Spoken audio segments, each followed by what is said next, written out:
মতো কণ্ঠ দিবে, তাহলে জান্নাতের ভিতরে কণ্ঠের কোনো আফসোস থাকবে না।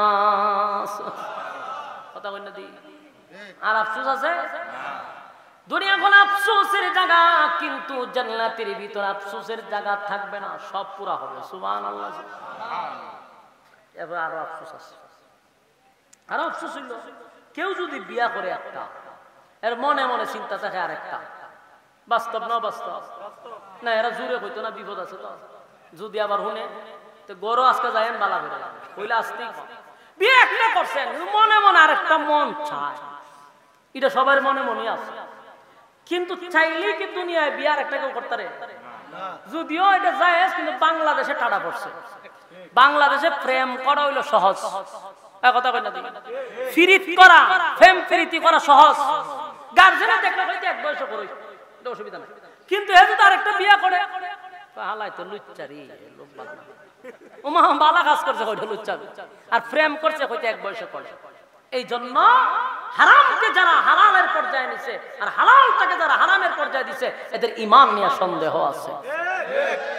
বাংলাদেশে দেখবেন প্রেম প্রীতি বৈধ, এটার কোনো বিষয়ই মনে করে না, কিন্তু বিয়াটা করা জায়েজ, এটারে সবচেয়ে দূষণীয় মনে করে। তো যেই কারণে মানুষের একটা আফসোস থাকে, এটা তো পুরা হয় না, মনে মনে থাকে। আল্লাহ হয় জান্নাতেই আফসোস পুরা হবে। কখনো কিন্তু আপনারা আফসোস পুরো হয়েছে সুবহানাল্লাহ বলতেন না? মনে আনন্দ নয়?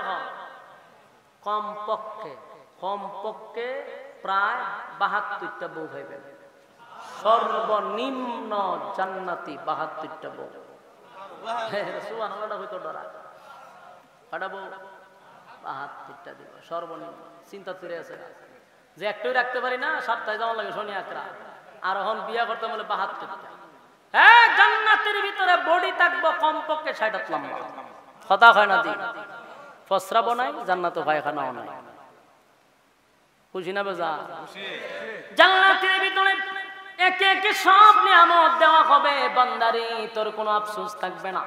কিন্তু সব পাওয়ার পরে বান্দা বলবে আল্লাহ সব পাইলাম, দেখাইবো কারে? দুনিয়ায় কিছু বন্ধু বান্ধব ছিল, আজকে জান্নাতের ভিতরে ঘুরে ঘুরে দেখলাম বন্ধুদেরকে পাই না। যদি পাইতাম তাহলে আজকে সুসংবাদটা জানাইতাম। আল্লাহ বলবো নাম বলো, লিস্টি সহ মালিকের কাছে দরখাস্ত দেওয়া হবে। আল্লাহ বলবে বান্দারে, যাদের নাম তুমি বলছো তারা জাহান্নামের আগুনে জ্বলতেছে। এবার ডাক দিয়ে বলবে মালিক আমার জান্নাত দিছেন গো, আমার বন্ধুটা কেন জাহান্নামের আগুনে জ্বলবে? আল্লাহ বলে বান্দারে, দুনিয়ার জমিনে আমি আল্লাহর গোলামি করছস, আমার নবীর তরিকা অনুযায়ী জীবন যাপন করছস, আমি আল্লাহ খুশি হইয়া তোরে চিরস্থায়ী জান্নাত দিছি। আর তোর বন্ধু আমি আল্লাহ যে দুনিয়ায় পাঠাইছি পরীক্ষার হলে, পরীক্ষায় ফেল করছে, তাই আমি তারে জাহান্নামের ভিতরে রাখছি। এবার জান্নাতি বলবে মালিক জাহান্নামে রাখছেন, অসুবিধা নাই, আমি আমার বন্ধুটার সঙ্গে একটু কথা বলতে চাই। সুবহানাল্লাহ। আল্লাহ বলে জান্নাতীরা জাহান্নামীদের সঙ্গে কথা বলার সুযোগ নাই গো, সুযোগ দেওয়া হবে না, এটা কোনো সিস্টেম না। জান্নাতীরা বলবে মালিক আপনিই তো বললেন জান্নাতীরা যা চাইবে আল্লাহ আপনি তা দিবেন, তাহলে আজকে আমি চাই আপনি কেন দিবেন না? আল্লাহ কইছিলাম নি বলে কইছিলেন। আল্লাহ তখন বলেন ফি জান্নাতি ইয়াতাসাআলুন, জান্নাতীরা জাহান্নামীদের মধ্যে দেখা করায়া দিব, অসুবিধা নাই, দেখাটা হয়ে যাবে। আনিল মুজরিমিনা মা সালাকাকুম ফি সাকার, সাকার নামক জাহান্নামীদের সঙ্গে কথা হবে। এক জান্নাতীরা জাহান্নামীদেরকে বলবে জাহান্নামীরা শুন, কেন জাহান্নামের ভিতরে আসলি? কেন জাহান্নামের ভিতরে আসলি? বন্ধু রে, একই সাথেই তো ব্যবসা করতাম বন্ধু, একই সাথে চাকরি করতাম বন্ধু, একই সাথে খেলাধুলা করতাম, আমি জান্নাতি বন্ধু, তুই কেন জাহান্নামে গেলি? এবার জাহান্নামীরা বলবে বন্ধু জাহান্নামে আসার কারণ আছে। কয়টা কারণে তোরা জাহান্নামে গেছস? বলে 4টা কারণে জাহান্নামে আসছি, 4টা কারণে জাহান্নামে আসছি। যুবক ভাইয়েরা, জাহান্নামীরা জাহান্নামের ভিতরে তাইকা তারা নিজেরাই বলতেছে 4টা কারণে জাহান্নামে আসছে। এখন আপনারা মিলান কার কোন কোন কারণ কার ভিতরে আছে। যদি আপনার মধ্যে একটা কারণও থেকে থাকে আপনিও জাহান্নামী, এর মধ্যে কোনো সন্দেহ নাই। আমার কথা না, জাহান্নামীরার কথা। জাহান্নামীরা নিজেরাই বলে 4টা কারণে জাহান্নামে আসছি গো। এখন আপনি আমি হিসাব করে দেখি আমাদের মধ্যে কয়টা কারণ আছে। যদি একটা কারণও থাকে আমরা কিন্তু জাহান্নামের দিকে রওনা দিছি।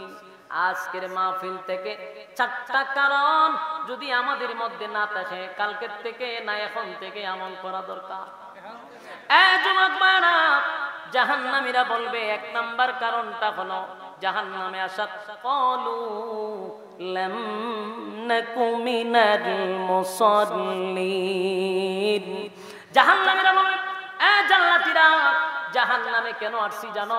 1 নাম্বার কারণ হলো দুনিয়াতে তুমি আর আমি একসাথে ব্যবসা করতাম, একই সাথে চাকরি করতাম, একই সাথে খেলাধুলা করতাম, কিন্তু মসজিদে যখন আজানটা হইতো তুমি ব্যবসাটা বন্ধ করে মসজিদের দিকে দৌড়াইয়া যাইতা, খেলাধুলা বন্ধ করে মসজিদে যাইতা, চাকরি বাদ দিয়া মসজিদে যাইতা। ক্বালু লাম নাকু মিনাল মুসাল্লিন, তুমি মুসল্লি ছিলা, আমি মুসল্লি ছিলাম না। জাহান্নামে যাওয়ার 1 নাম্বার কারণ কি না পড়া। কথা কইতারা না কেমনে কইবা? এই রোগের অপরাধ, একই রোগে আক্রান্ত, এই জন্য আওয়াজ কম। বলুন জাহান্নামে যাওয়ার 1 নাম্বার কারণ কি? তাহলে 4টা কারণের মধ্যে যদি একটা কারণও আমার আপনার ভিতরে থাকে আমরা জান্নাতি না জাহান্নামী? পাইছেন নি? 1 নাম্বার জাহান্নামীরা বলে জাহান্নামে যাওয়ার 1 নাম্বার কারণ হলো ক্বালু লাম নাকু মিনাল মুসাল্লিন, আমরা দুনিয়ার জমিনে নামাজি ছিলাম না, তাই তো আজকে জাহান্নামের আগুনে জ্বলি।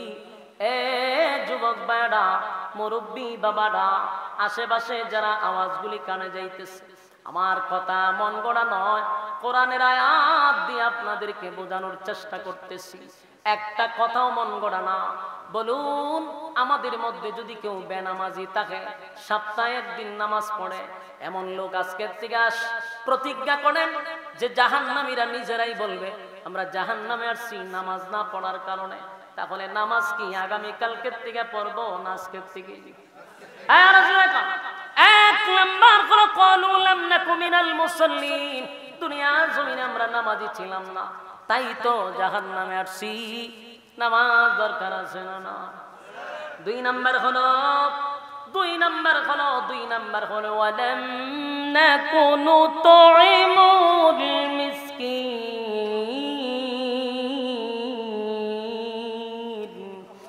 2 নাম্বার হলো ওয়ালাম নাকু নুতঈমুল মিসকিন। 2 নাম্বার হলো দুনিয়াতে আমরা এতিমের মাল, মিসকিনের মাল আমরা আত্মসাৎ করছি, মিসকিনের মাল মাইরা খাইছি। সরকারের পক্ষ থেকে বরাদ্দ দিছে 10 বস্তা গম, 9 বস্তা মাটির নিচে ঢুকাইছি, 1 বস্তা হইতে দিছে, খায়া ফালাইছি আমরা। খাওয়াই না লোক। সরকার থেকে যদি লেপটিনও দিছে এইটাও সুদ্ধা খায়া ফালাইছি। কথা কয় না দি? আপনার এলাকার কথা কই না, আপনারা তো আল্লাহর ওলির দেশ হয়েছেন, সুর বাটপার আপনারা দেশ নাই। লেপটিন খাওয়াই না বাংলাদেশে বহু জায়গা আছে, সরকারের পক্ষ থেকে বরাদ্দ হইছে লেপটিনও খায়া ফালাইছে। খাওয়াইনার গোষ্ঠী খাইতে খাইতে লেপটিনটাও খাইছো, দিটাও বাদ দিছ না। তোরা রুচির মধ্যে কুত্তায় কি পরিমাণ প্রস্রাব করছে।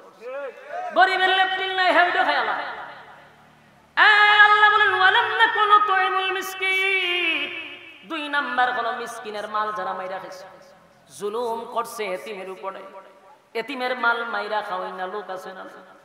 বাবা মারা গেছে, চাচারা বাতিদার মা জায়গা সম্পত্তি লিখে লয়ে গেছে, এমন আছে না?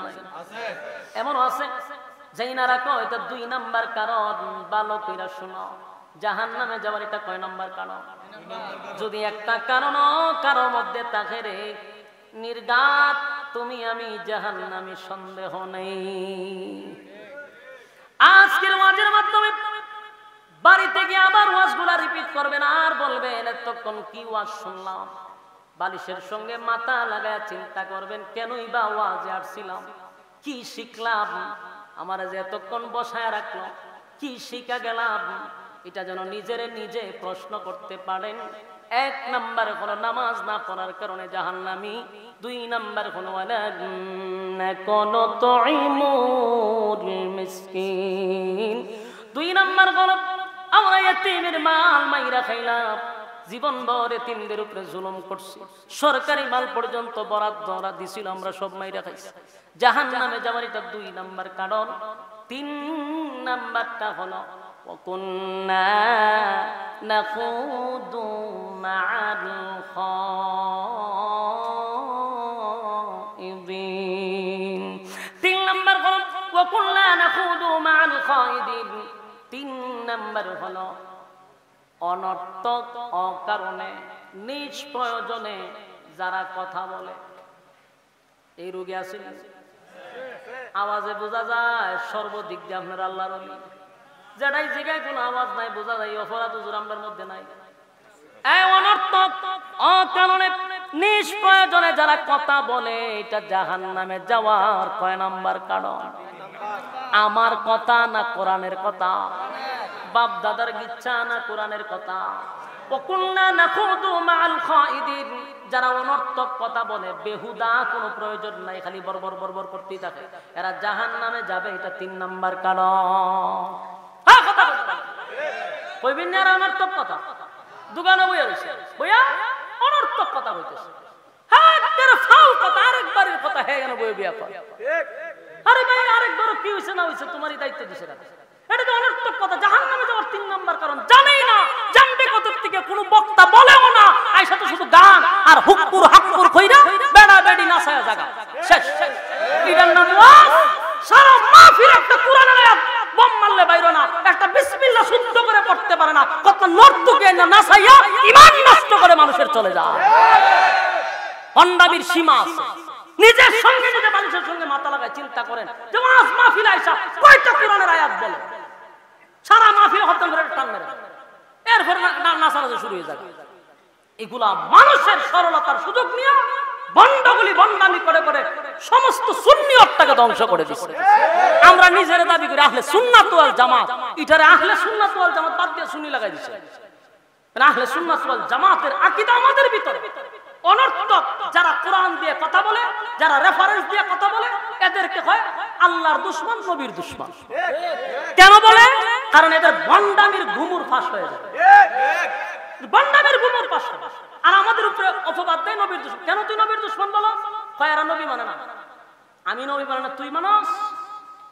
আমাদের আকীদা সম্পর্কে জানতে হবে। আপনাদের ভণ্ডদের কথা শুনে আমাদের প্রতি রাগ করলে চলবে না। আমরা নবীকে জিন্দা নবী মানি, জিন্দা নবী মানি। আপনাদেরকে ভণ্ডগুলি শোনায় আমরা নবীরে জিন্দা মানি না। আমার নবীরে আমরা জিন্দা নবী মানি, শুধু তাই না, আমরা এটা আকীদা বিশ্বাস, নবীর রওজায় দাঁড়ায় সালাম দিলে নবী নিজ মুখে উত্তর দেয়, এটা আমাদের আকীদা। এরপর আপনাদেরকে বিভিন্ন ভাবে বুঝায়, কেন ভণ্ডামি প্রকাশ হবে। কারণ এগুলা ছিল আগে যাত্রা ফালা, ইডিয়া যেমন ওয়াজ মাহফিল, ওয়াজ করবো হইতে গান ছাড়া আছে কি? তা গান ছাড়া আছে কি? একটা আয়াত নাই, একটা হাদিস নাই, কোরআনের একটা